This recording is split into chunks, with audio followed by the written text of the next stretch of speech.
What's good, YouTube? Today we are back again, once again, for another video. In today's video, you guys, we are going over the 1 year review of our 2023 modified BRZ.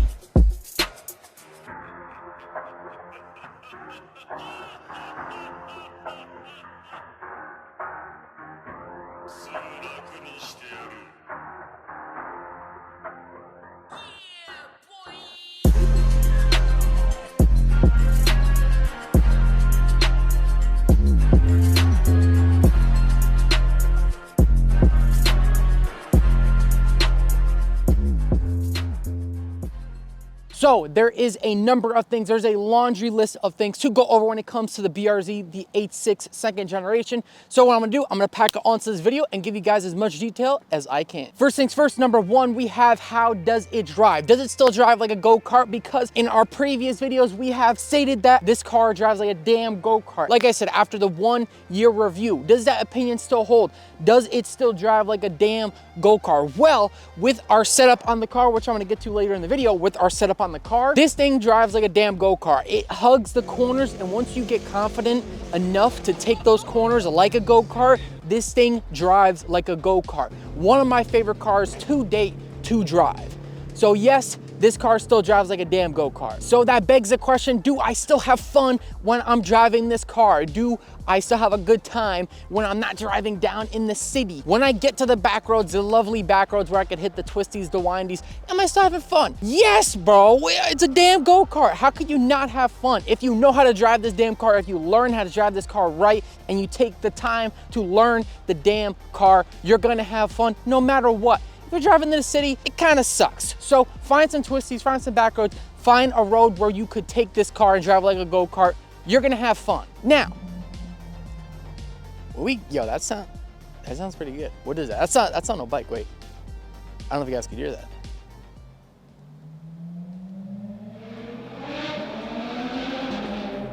Holy smack, that's something big, bro. That's something that you, that's just crazy. I wish I was over there.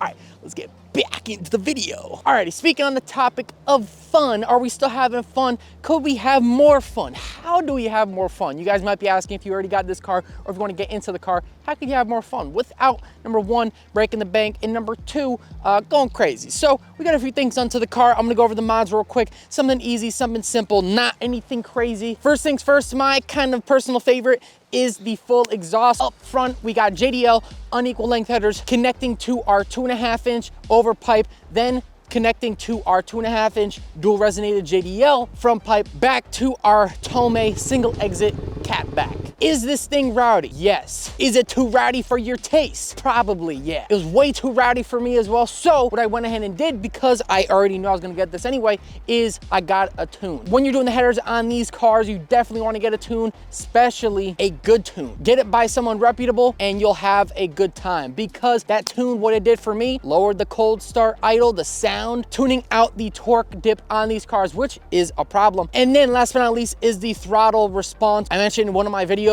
that the throttle response after tuning it is absolutely beautiful, and I'm honestly, I didn't think it was gonna go this much of a long way, but it did. So jumping off the topic of our tune of our full exhaust system, out of my favorite mods on this car, coming up next, we got our wheel and tire setup. I'm definitely in love with that setup, because going back to why this car drives like a damn go-kart, 215s is what this car comes on, and we went ahead and upgraded to 255 tire. Now this thing is a beast in the corner. Like if I'm taking those corners hard, my back roads, permitted. If I'm taking those back roads hard, you damn know I'm taking the corners hard, because I know these tires are fat and they're grippy. I got the summer tires on there. We got our OG NK NT03s on there as well, because you guys already know I love the spidey webs. I love the OG NTOs. So we got those on there, as well as a few other things to kind of make them fit. We got spacers up in the front. We did some shaving in the rear for the 255 tire. Go check out my video if you want to know more details about that setup. Other than that, we do have our rear lower control arms in the back to fit that 255 tire as well. The last one I do want to go over on this car, there's a few other things that I did, obviously shift knob, all that cool stuff, but the last notable mod I want to go over is the AEM oil pressure gauge we threw on here, because I already knew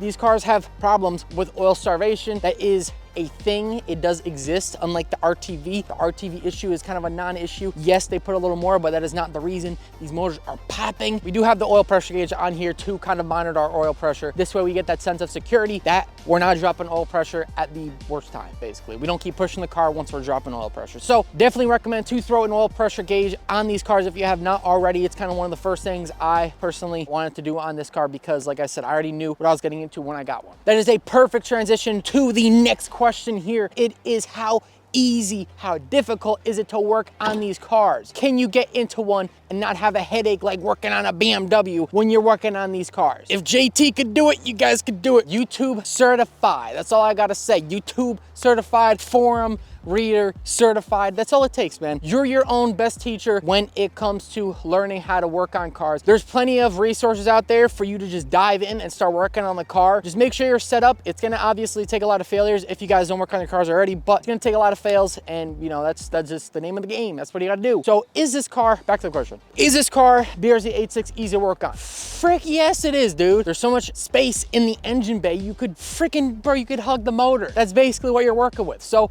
yes, this car is damn easy to work on. The suspension too, it's not crazy. You don't need all these special tools and crap. Yes, you could start working on one of these cars. Even the first gen, these cars are so easy to work on. Alrighty, is this car spacious enough? Is it practical? Hell no, this thing isn't practical at all. It's a freaking coupe. Why would you buy a coupe for practicality? If you're asking that question, is this car practical? Bro, you're buying the wrong car. That's it. You're buying the wrong car. Is it spacious? Yes, it's pretty spacious. For a coupe, I mean, compared to like the A90 Supra, we're chilling. Bro, look at this. Hold on. I got dust in the car. I gotta be careful of the paint. Boom! I got a freaking whole basket in here. I got my camera stuff.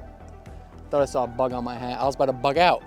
Yes, this car is damn practical. You have the whole rear trunk, which is really spacious compared to some of the other cars. Recently, I looked at, I think it was like a 2022 Camaro, not about buying. It was like a quarter down from this. So surprisingly, this is a lot of space for number one, how much this car weighs, which I'll throw up on screen now. Boop. And number two, what you're working with in this car. I mean, you could put 4 wheels in this car, dude. 4 wheels with the seats down, of course. So that's another thing too. The back seats, you're not gonna put any people in the back seats. And if you do, your stuff is getting scratched up for sure. Don't put people in the back seats. It's not what it's for. Now, wish they kind of included a handle so I don't have to pull on the locking mechanism of the trunk. Boom! So if you guys have done any research when it comes to these cars, the BRZ 86, you guys already know the immense amount of aftermarket support for these cars. And honestly, I remember when these cars came out and people were saying, there's not a lot of aftermarket support, so what's going on? Should I get into one or what? Like, did they just give up on it? Did companies give up? Now, there's a lot more aftermarket support. There are rumors of IAG even building a built block for these cars, so there's a lot of good things surrounding these cars besides a lawsuit. There's a lot of good stuff coming around. You guys heard me talking about the IAG built block. While we're on that topic of performance, where is it lacking when it comes to performance? 200 out the gate. You guys might be saying, bro, why didn't they put a turbo on this car out the gate? Well, it's higher compression than the Gen 1. You have the 2.0 liter in the Gen 1. You got the 2.4 liter in this, and it definitely gets up to speed. It's zippy. In the corners, this ain't got no problem. In a straight, you don't buy this car for the straight, so I don't want to hear about it. But in the 1 year review, do I have an opinion on the performance of this car when it comes to power? Yes. In my opinion, I want a little more power from this car. After seeing how much power these dang cars put down with the turbo kits that are out right now, which are our number, HKS, PNL, JDL, I'm very intrigued. I'm very curious on boosting these cars. So yes, in my opinion, I am requesting, I am wanting, I desire a little more power from this car after the 1 year. In the beginning, when I was a few months in, I was like, nah, dude, I'm not gonna boost it. I don't need boost. After now, when I got the fat tires on here, I kind of want a little more power. And the nice thing too about boosting these cars is a lot of guys are running that lower boost to keep the motor intact, basically, to keep it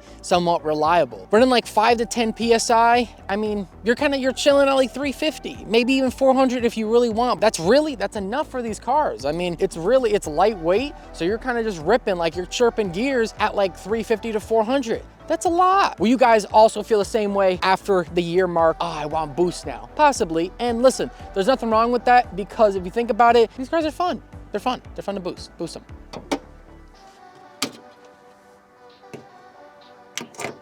And here's the thing. It's freaking cold.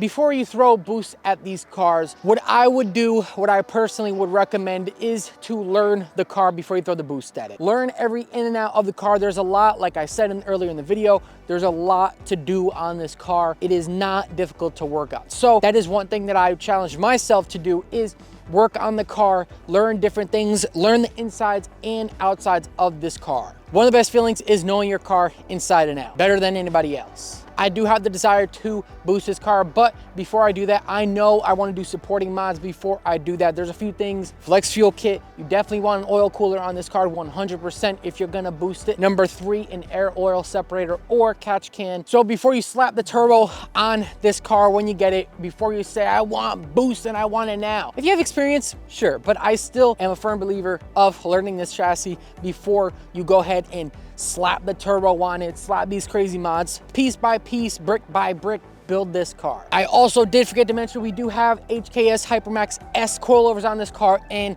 they are aggressive enough. I do kind of want to mess with them. I do want to fine tune them a little bit just to see how they perform, but HKS Hypermax S, good coilover.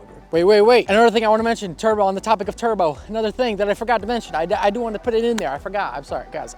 I forgot.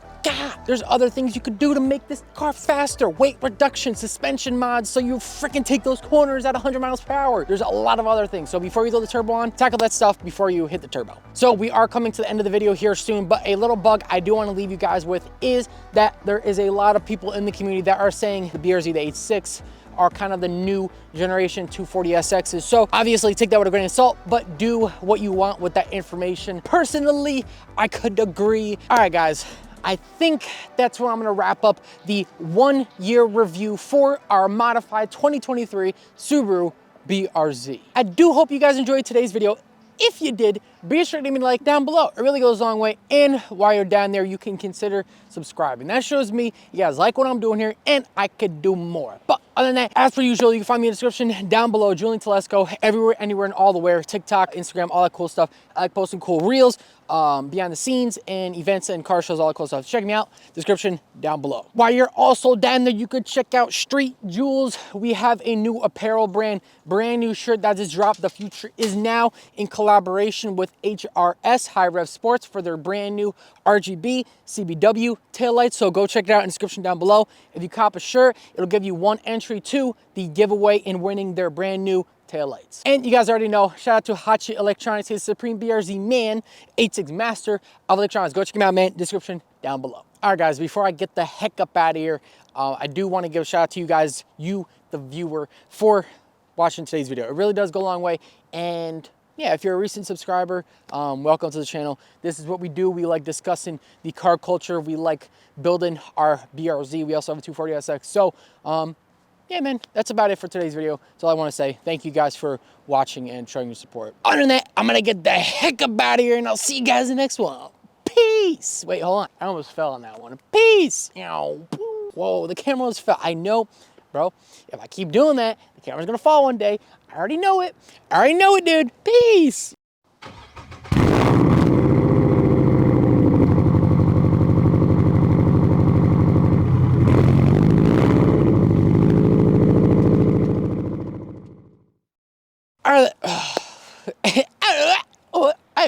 Not bad. That was pretty good.